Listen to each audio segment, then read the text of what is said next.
pourquoi certains QR codes sont-ils valides tout de suite et d'autres en une semaine. Alors effectivement, ça dépend finalement si c'est d'une deuxième ou d'une troisième dose dont il s'agit. Sur le site du ministère de la Santé, il est expliqué qu'un délai de 7 jours est nécessaire avant que le nouveau certificat de vaccination ne devienne valide. S'il s'agit d'une deuxième dose, suivez bien mes mains ou la parole, s'il s'agit d'une troisième dose ou plus, eh bien ce nouveau certificat deviendra valide immédiatement. Alors en plus, il faut savoir qu'il y a une nouvelle option qui sera prochainement à disposition sur l'application Tous Anti-Covid, qui permettra de savoir quand son pass sanitaire arrive à expiration, et ça, ce sera bientôt disponible. Comme ça, on peut mieux anticiper la dose de rappel.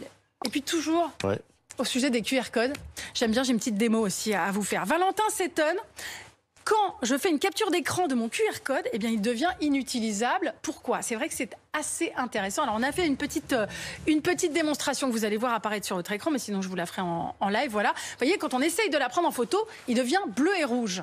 Quand on fait une capture d'écran, il devient en fait par là même totalement inutilisable. Alors, impossible. Pourquoi cette impossibilité ? On a appelé le cabinet d'Olivier Véran et en fait, évidemment, c'est une mesure de sécurité parce qu'on a vu l'histoire du pass d'Emmanuel Macron qui avait été falsifié et en fait, depuis lors, il semble qu'il soit difficile de le prendre en photo. En revanche, il est possible de l'envoyer. Alors là, on s'est demandé aussi également pourquoi. Donc là, on nous répond que pour certains sites officiels, quand on veut voyager ou pour certaines démarches officielles, il faut pouvoir être en mesure de l'envoyer. Donc, c'est possible, mais c'est simplement pour limiter, on va dire, les fraudes. Après, vous allez me dire aussi, si on le perd, comment on fait ? Eh bien, il faut toujours se souvenir qu'on a eu un petit papier à l'issue de son rappel, et que même si on perd le papier, je pense à tout le monde, moi entre autres, même si on perd son petit papier, on peut le demander à nouveau sur le site de l'attestation de l'assurance maladie, qui vous en refait. Beaucoup de questions aussi sur les chiffres qui flambent et qui vous inquiètent. Voilà, alors on a, pour répondre à toutes ces questions chiffres, on a François Pitrel avec nous qui est sur ce plateau, journaliste santé, spécialisé santé de BFM TV, pour répondre par exemple à Jenny qui s'étonne en fait. Elle demande combien y a-t-il vraiment de cas Omicron en France, parce que quand elle regarde sur son application Tous Anti-Covid, elle voit par exemple 347 cas. Elle trouve que ça fait pas beaucoup. Et elle a raison, et la vérité c'est qu'on ne sait pas. On ne sait absolument pas quel est le nombre de cas aujourd'hui de Omicron en France. On sait que c'est évidemment beaucoup plus que 347 cas, parce que 347 cas, ce sont les cas qui ont été séquencés génétiquement. Ça prend entre 3 et 7 jours. Donc 347, c'est une photographie d'il y a plus d'une semaine. On sait aussi qu'il est de plus en plus contagieux, donc il a une propagation très rapide.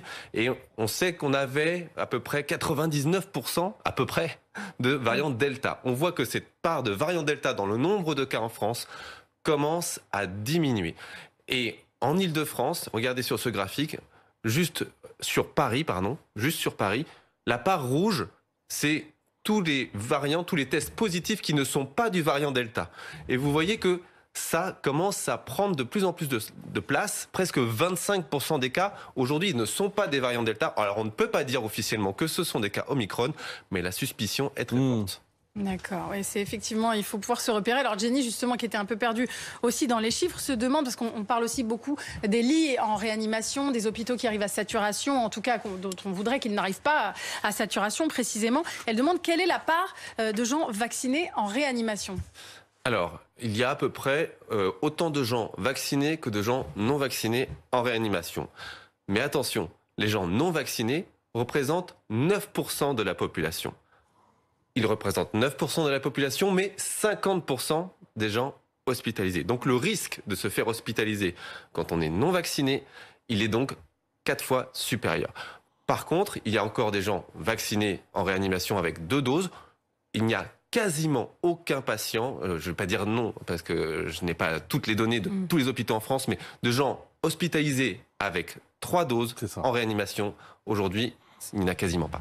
Oui, parce qu'il faut bien rappeler qu'effectivement, avec Omicron, il y a un taux de réinfection plus important. C'est pour ça, en fait, qu'on insiste sur cette 3e dose. Oui, et puis avec le variant Delta, il y a une baisse de l'efficacité. C'est pour ça qu'il y a ce rappel aussi. Voilà, c'est ça. Et Omicron, c'est 5 fois plus, je crois 5,4 fois plus de chances d'être réinfecté avec Omicron. Exact.